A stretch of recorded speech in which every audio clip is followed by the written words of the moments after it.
So to start with, we just need an understanding of what it is that forces actually do. There are some common misconceptions you need to make sure you don't fall into. Okay, so forces, first of all, a lot of people say they make things move. That actually simply isn't true.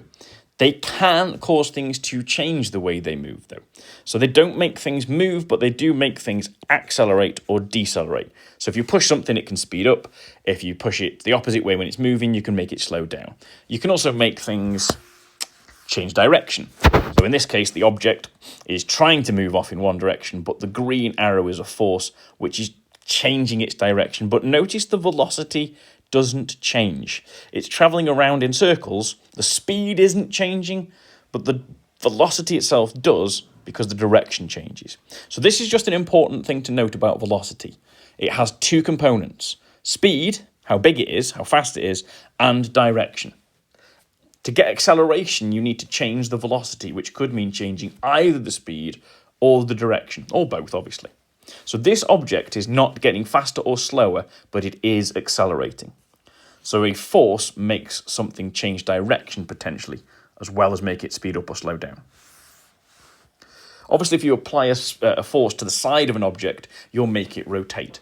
Now, a force generally will make things, speed up or slow down or move in a particular direction or accelerate in that direction.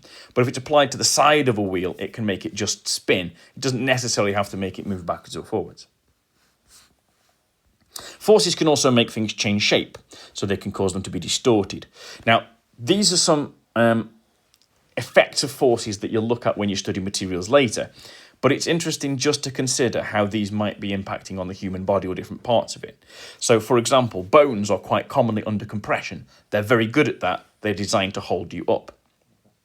It's very rare for a bone to be under tension, but again, that can be the case when they have to support weight, for example, anything hanging in your arms or from your hands. But generally, that's going to be things like muscles and ligaments that are under tension.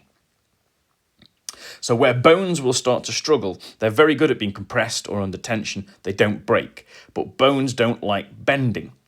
Now, it takes a lot of force to bend a bone, and if you do get to that point, it will probably break. And these last three, bending, torsion, and shear, will be related to very specific different types of fracture if that was the force that caused a bone to break in the first place.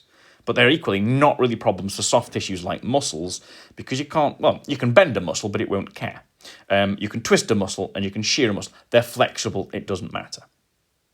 So the different types of forces causing different types of distortion can relate to the human body in terms of how the body works, but also in terms of injuries. Sometimes when forces are applied to an object, they can balance out. And in those cases, they don't actually do anything at all. So in this case, we are interested in the idea of a resultant force. So what is the effect of the force after you've balanced bits of forces out?